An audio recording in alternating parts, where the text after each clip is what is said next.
Hi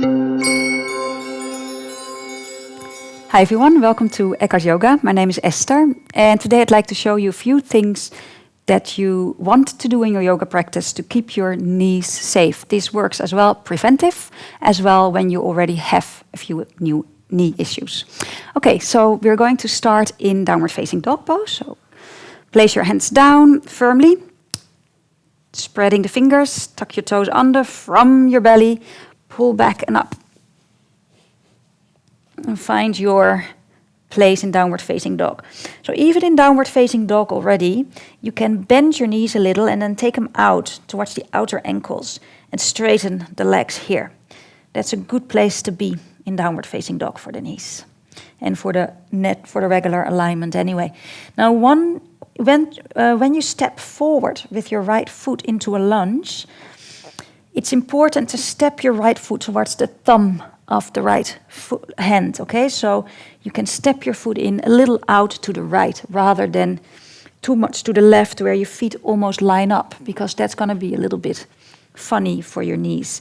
So that's one thing. So the idea is to keep your feet hip width apart, which is better for the alignment of the feet, the knees, and the hips. So you come up then, and your knee is in a good place, okay? So still the tendency could be for the knee to fall in, so you always want to watch it. It's always good to almost take the knee out rather than in. And then draw the feet in. That creates stability for the legs, which means ankles, knees, hips. So that's for the lunge position. I think a lot of people forget about that. So they step in, and they might step in too far over to the left. And you always want to step in towards the thumb of that same side of the hand, okay? Then you've got warrior one. So when you've stepped in, again to the thumb of the same side, you drop your back heel. Again, especially when you're not advanced yet, you know your body very well, you still want to keep your feet in two different lines, yeah? So hip width apart. So not a heel-to-heel alignment. There's a little bit of space between them. And then you come up into warrior one. Now let's not go too low. So you keep this up a little bit.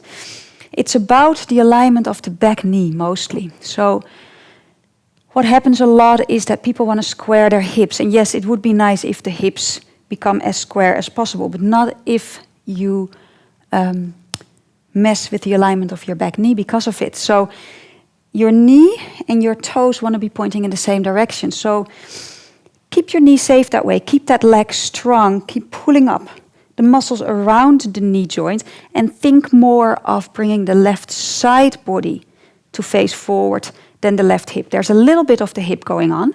You can take your right outer hip back, for example, but focus more on the torso than on the hips. Yeah, there is a bit of an opening here, and that's fine. You want to keep that knee in line with those toes. Focus on the front of the body. And this is your warrior one with a safe back knee. Always drawing the front body up into the back body. Okay? And then you can step forward. And then there are the standing poses. For example, triangle pose. So if you step your feet wide apart, you turn your right foot out, you push your left heel back. So that's always important for the knees, are the alignment of the feet. Huh? So the right foot out, always the back heel back. Now, let's talk about the front knee for a moment.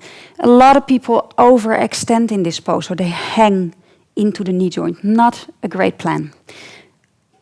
You also don't really want to bend in the knee, but you want to be in the middle. So that means you're not overextending, you are straight, and you are activating the muscles around the knee, just above the knee, around the knee, which is the same instruction as pulling the kneecaps up and activating the thigh muscles. And it's work to keep it, because you're doing it, so you're somewhere in the middle of overextending and bending, so it's a place where you don't seem to have a lot of support, so it's getting used to, so you need to get that support off those muscles. And then being here is one thing, but then keeping that while you're moving into a triangle pose is a whole different thing. So you also don't want to press down too much on that shin bone, because the tendency to overextend then is really big. So I prefer, if you've got knee issues, using a block to press into it. Or if you're flexible enough, fine, hands on the floor, but not on the legs, especially not if you're still working on that stability. So that goes for, of course, triangle pose. It goes for half moon pose, where you also have a standing leg that is straight, but you don't want to overextend. It goes for the split, where you, again, have that leg straight, but you don't want it to overextend. And all the poses that you can think of that need extended legs, straight legs, okay? Yeah, there's much more I can say about knees, but I think these are some of the more important things that are quite easy to watch and that will make a big difference in your practice. So think about it also when you are a teacher. Teach your students this, very important, from the beginning, so they stay safe in their practice. I hope this was helpful to you. Thank you for joining me. Namaste.